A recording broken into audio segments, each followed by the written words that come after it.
Should you stop advertising on LinkedIn? And who's had success against all the odds? We're talking edge cases on this week's episode of the LinkedIn Ads Show.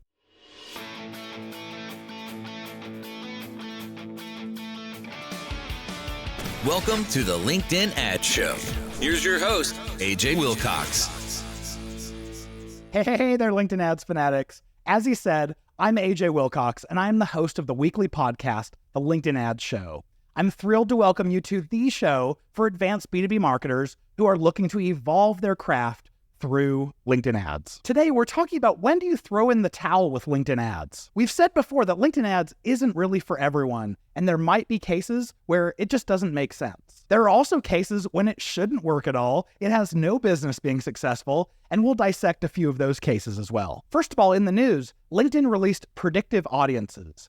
They're a lot like lookalike audiences, but with one little special trick up their sleeve. When you create a lookalike audience on LinkedIn, it's a snapshot. It's a single moment in time.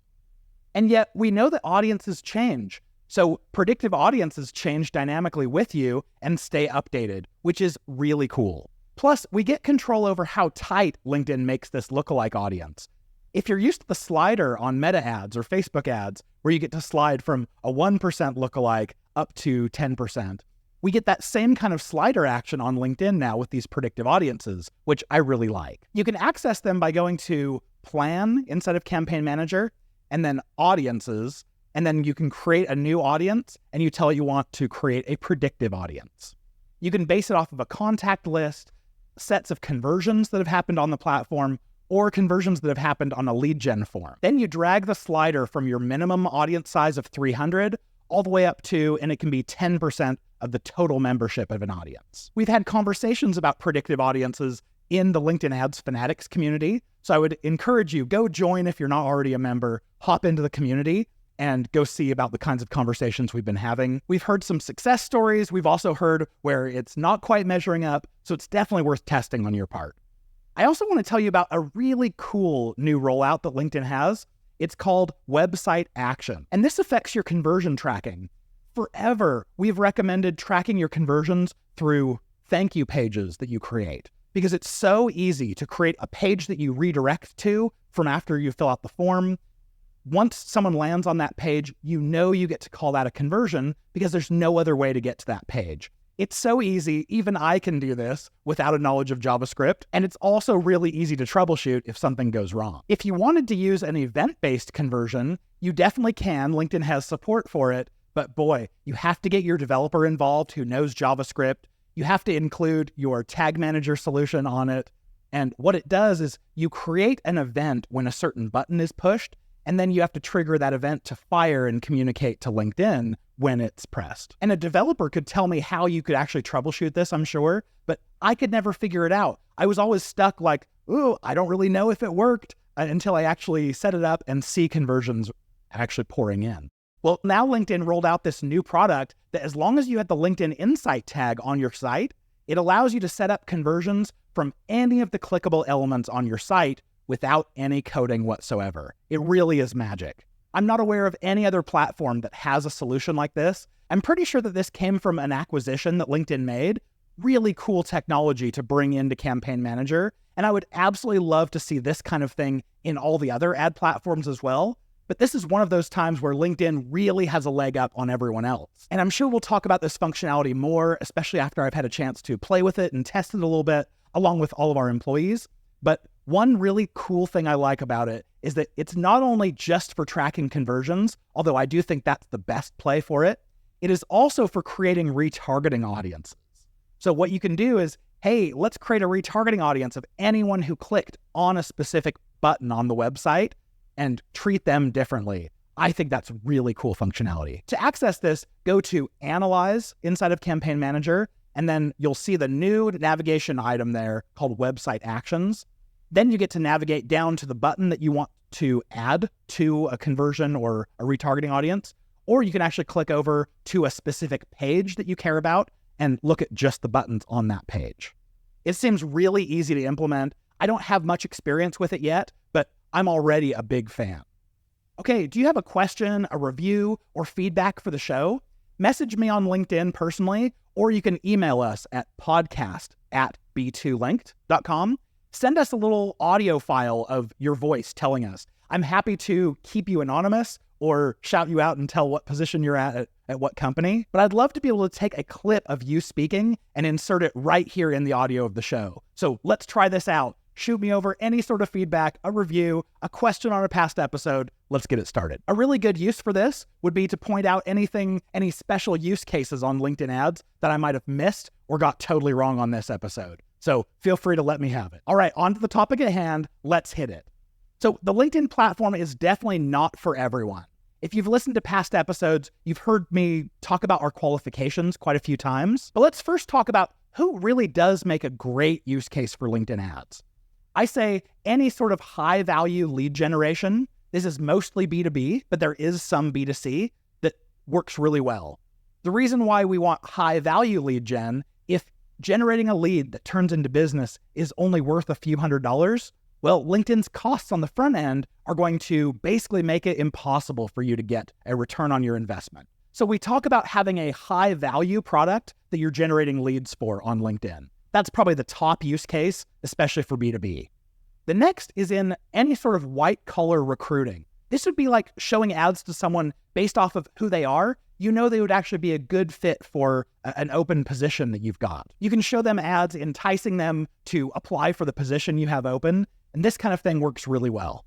We also see a lot of higher education, mostly MBA programs, who are recruiting on LinkedIn because LinkedIn ads is the only ad platform out there that lets you be able to target at scale by things like, did someone get their degree? What did they get their degree in? Where did they go to school? And you can put a great MBA offer in front of them on that. Now, I've mentioned that we want a high value kind of offer for LinkedIn ads.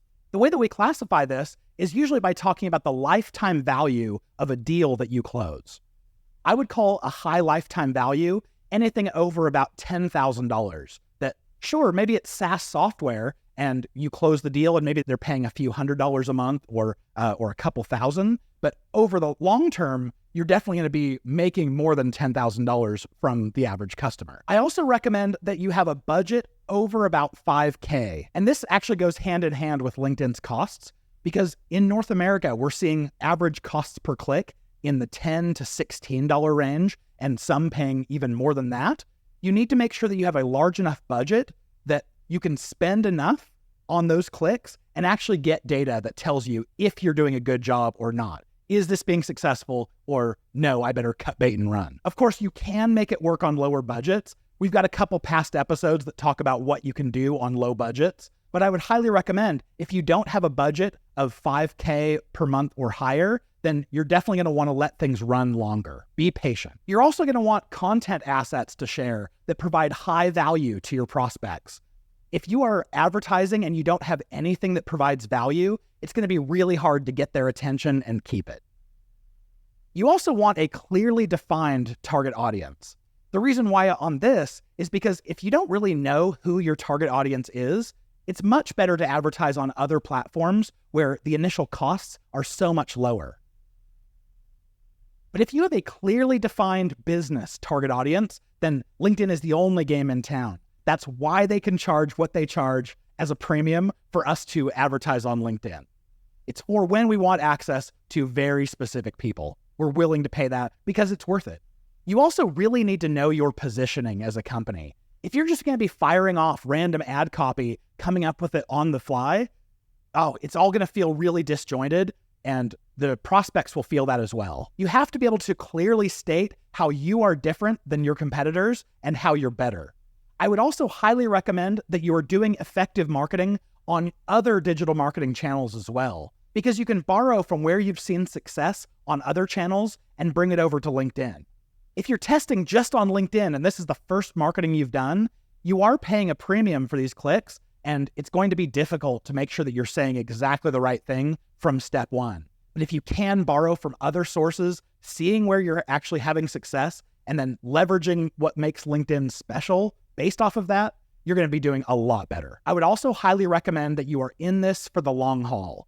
Absolutely. If you're doing it right, you will see success. You'll at least see signs that are leading you to early successes.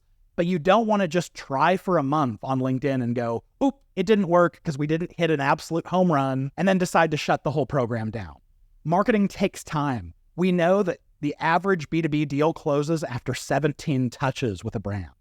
You've got to stick around and be present for all those touches. I also want to mention, you want to make sure that this is a good business to begin with.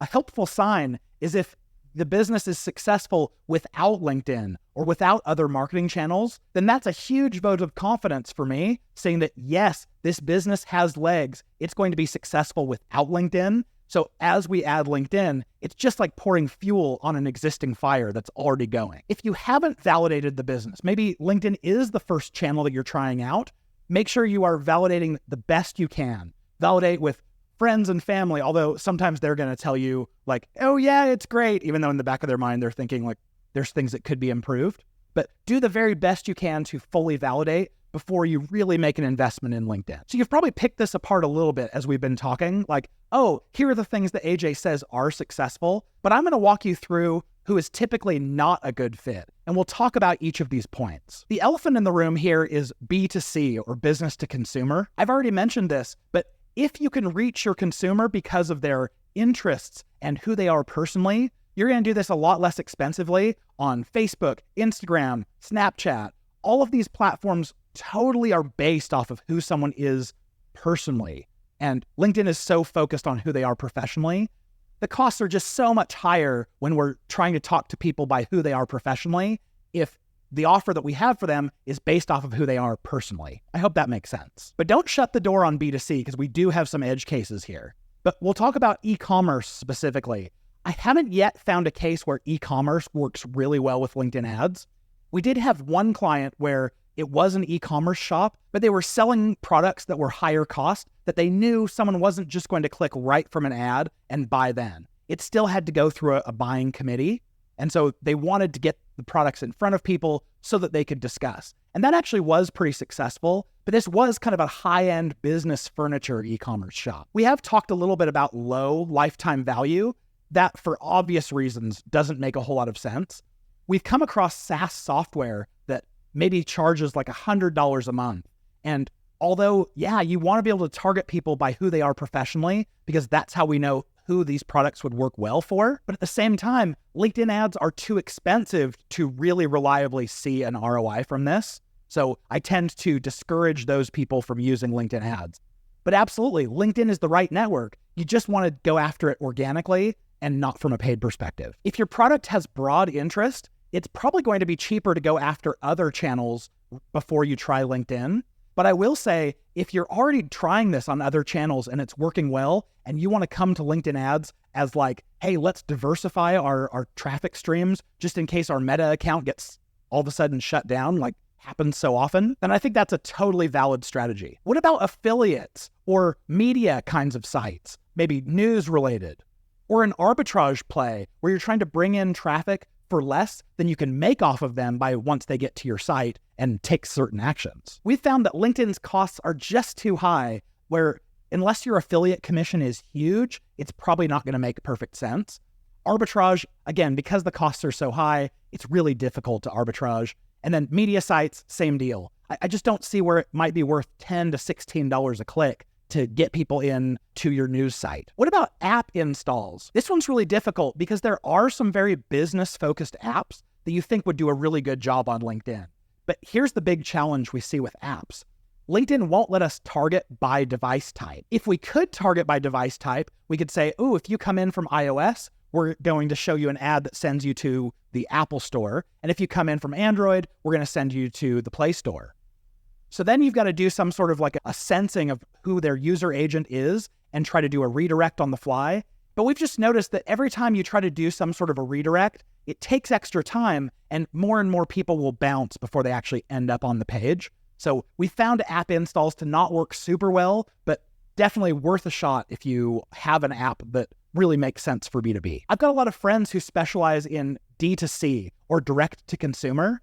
And from what I've seen and tested on LinkedIn, you just can't make D2C work because the margins tend to be lower. And of course, we've touched on small budgets. You really do want to make sure that you're working with enough of a budget that you can tell like, yes, this is working, or no, this isn't. if you have to wait a long time in between gathering that data and making decisions, we found that you either just tend to forget about it or not give it enough attention.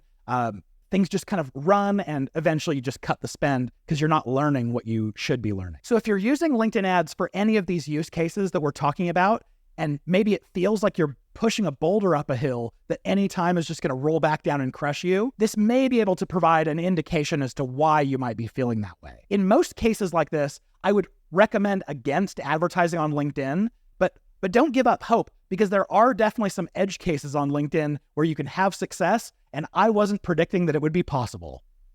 Here's a quick sponsor break, and then we'll dive into some of these LinkedIn ads use cases that shouldn't have worked, but did. The LinkedIn Ads Show is proudly brought to you by B2Link.com, the LinkedIn ads experts. If you want to get a return from your LinkedIn ads, consider this. How much ad spend are you willing to waste along the way? After auditing over 800 LinkedIn ads accounts, we've seen one common theme, and that is wasted ad spend. B2Linked helps B2B companies maximize their profit and return by minimizing the waste from bad targeting, bad bidding, and poor campaign setup. If you want to see how much money we can save you, book a discovery call with us today at b2linked.com/discovery. All right, let's jump into some of those edge cases on LinkedIn ads that shouldn't have worked, but have. My absolute favorite use case here was a client who, I won't say their name, but they were doing helicopter taxi rides from LA to Orange County, California, and back. And when they came to me, they said, we just want to charge like a taxi service would for, let's say, $200 to $250 per way. And I told them straight up, there is no way that this is going to work. This is absolutely destined for failure. The reason why I said that is because we have these audiences on LinkedIn that are effectively cold audiences. And if they don't already know, like, and trust you, they're not ready to buy yet. And so if we ask them just to put your credit card in here, they're going to revolt, and a revolt looks like a click of interest, but then no conversion rate. But they pressured me and they said, we just want to try. So I went ahead and went along with it. I was absolutely floored. This actually worked. They were showing a real scalable ROI based off of this. So why did it work? Well, I think what it was is if you live in Orange County, California, and you commute into LA, that's like an hour and 20 minutes commute every single day, both directions, and that's if traffic isn't too bad. We were able to target executives, especially CEOs of large companies based in LA. And of course, we should have been able to see, but there were going to be some of these executives who they didn't want to be late for a board meeting. And of course, if you take a 20-minute helicopter ride, you're going to get there on time. And for $200, $250 a pop, the company will pay for it. So I do stand by the statement that cold audiences aren't ready to buy. And I'd say this is 99.9% of the time, but there is a certain case where, yeah, you have this latent demand built up in the marketplace where you're solving a real problem that no one else has. And yeah, maybe you can make that work. Cold audiences buying immediately. Along a similar vein, we have a client called Video Brothers, and we'll talk a little bit more about them in a future episode because results have been crazy. And so as we're talking to Video Brothers, we're telling them, yeah, you've got to nurture them more with video. Well, what they do is they create funny professional videos for companies. And they just said, hey, we're going to test it on ourselves. And sure enough, I was wrong again. We found by having creative that truly stands out and is funny, you can really cut through a lot of that noise and a lot of the concerns that people would have in actually hopping on a call with someone who they didn't already know, like, and trust. Now, similarly, we've seen B2C examples in especially travel, luxury, and automotive where, yeah, it doesn't quite make sense, but boy, it still works. So you can have B2C use cases and still be successful on LinkedIn ads. Although I'd say, yeah, it's a little bit more rare. You've got to fit some certain criteria, but don't let the fact that you're B2C stop you from giving it a shot. Now, a couple of these cases that I'm about to bring up, they're not ad related, but they were so successful on LinkedIn organically that I have to imagine this could be really good for idea fodder for you. The first was really surprising. There's a bikini brand that does really well on LinkedIn organically. There was a while that I was seeing it all over the place and I was connected to the founder, but because I didn't want to see bikinis in my newsfeed, I ended up unfollowing. But it was so interesting that a B2C clothing brand was doing incredibly well on LinkedIn. It's amazing. The other one I want to bring up is a site that you've probably all heard of, and it's called Cheddar News. Now, I haven't seen it a whole lot in my newsfeed recently, but there were a few years where every single time I was on LinkedIn, I would see an organic post that I wasn't following Cheddar News. I would see a post from them. And this really caught my eye because I loved the kinds of posts they put together. And what they were was short videos that are showing you some disruptive technology that you would absolutely love in your life. And it's right there in your newsfeed. And I would watch these. I remember one of them were tiles that you put underneath your driveway, and you could install it yourself and it would melt all the snow on your driveway so you don't have to shovel anymore. That was really attractive to me for obvious reasons. They would show videos of things like personal aircraft or flying cars or all of those kinds of things that if you're interested in technology and new inventions, they would capture your attention. Now, I'm sure Cheddar News is not actively advertising on LinkedIn, but I do think that if you have content like this that is so cool, that really catches people's attention, I do think there might be a play for it, because if you put out ads that get a ton of interaction, you can really bid by CPM and get your effective cost per click way, way, way low. There are some other really cool uses of LinkedIn ads that you might not have thought about. For instance, if you're a company that's looking for additional investment, maybe from private equity or venture capital, with warming up these private equity and VC companies by showing them about the company, news, interesting information, getting it on their radar. So when the company goes to raise their next round of funding, the private equity and venture capital firms are much more likely to hear them out and consider the deal. We've done this several times for clients, and although it's really hard to measure the direct effectiveness of this, when someone closes a new round of funding at a high rate, it's absolutely worthwhile. Now, there are also opportunities in B2C, even if it's not for direct acquisition, where LinkedIn ads can be successful. One opportunity here is with channel partnerships. So yeah, maybe you can't use LinkedIn ads to directly get a purchase for your e-commerce store, but what you can do is target others who could make really good channel partnerships for you. Maybe a tangential product or service that you could somehow collude in the marketplace to make things happen. Also, what about co-marketing opportunities? What if you could target someone and say, hey, could we advertise together, both of our logos in the fray, and capitalize on getting more of our investment together? And another concept, what if you could use this for your public relations? Think about using LinkedIn ads to target influential people in media, reporters, those kinds of people, and show them ads based off of what you're doing in hopes that they could pick it up and end up doing a news story on it. Now, this next one, I haven't had a chance to try it, but I do think that there's big opportunity for influencer and collaboration opportunities, maybe even with celebrities on LinkedIn. I think this is made especially much more powerful since the release of LinkedIn's Thought Leader ads, where the ad can actually be a personal post rather than a company post share. And it really doesn't have to be business related necessarily for this to be successful, because we as business people, we're also consumers and we have our own hobbies. I could only imagine if someone like Marvel Studios used a Thought Leader ad to talk about the upcoming new movie that they have and maybe publish it out through the LinkedIn profile of one of the head actors. You could imagine how people would go way out of their mind to go and click and want to learn more. So I hope this gave you some ideas. I want you to be on the lookout for any red flags, anything that lets you know when you're trying out some things on LinkedIn that maybe you're not headed towards success. But I do really want you to try it out and test it and make sure that you give it a real shot.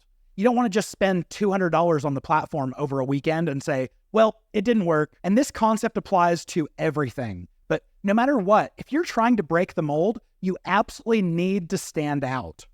And that means you need creativity. You need to stand out in someone's newsfeed. You need to provide value that they haven't found anywhere. And we need to surprise and delight and even make them laugh. And this is a little bit uncomfortable because a lot of the brands that we work with are going to say, nope, we have brand standards. All our ads need to look a certain way. And yeah, that totally works. You can preserve your brand standards, but you also need to ask, like, do I also want to be successful?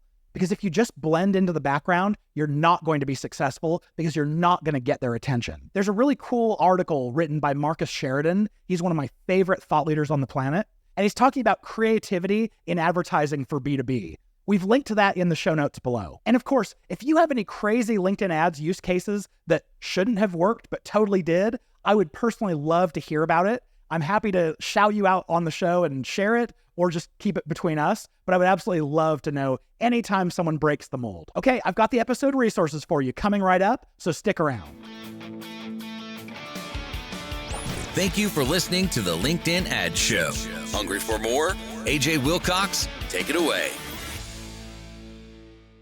All right, so like we talked about, the link to Marcus Sheridan's article there, all about how we need creativity in B2B, you'll see that link. I also want to call out episode 1 of this podcast. This has been years ago, but in that episode, I went into a lot of detail about who should and shouldn't advertise on LinkedIn. It's probably worth a listen, especially if you want to go deeper here.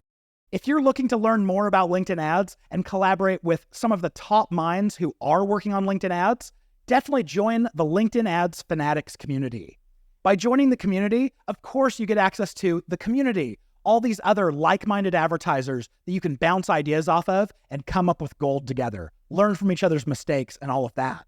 But by being subscribed to the LinkedIn Ads Fanatics community for a really low monthly cost, you'll also get access to all 4 of our courses, taking you from absolute LinkedIn Ads beginner to total LinkedIn Ads pro. I can't stress it enough. If LinkedIn ads are important to you, you'll want to make room in your budget, especially because it's such a low cost to be in the LinkedIn Ads Fanatics community. You can go to fanatics.b2linked.com to get there. If this is your first time listening, we're excited to have you here. Thanks for joining. Make sure to hit that subscribe button. But if this is not your first time listening, I would ask you, please do go and leave us a review on especially Apple Podcasts or Spotify. If you listen in one of those 2 places, that is by far the best way that you can say thank you for us putting this content together week after week. With any questions, suggestions, or corrections based off of what we've talked about, please do reach out to us at podcast@b2linked.com. And with that being said, we'll see you back here next week. We're cheering you on in your LinkedIn ads initiative.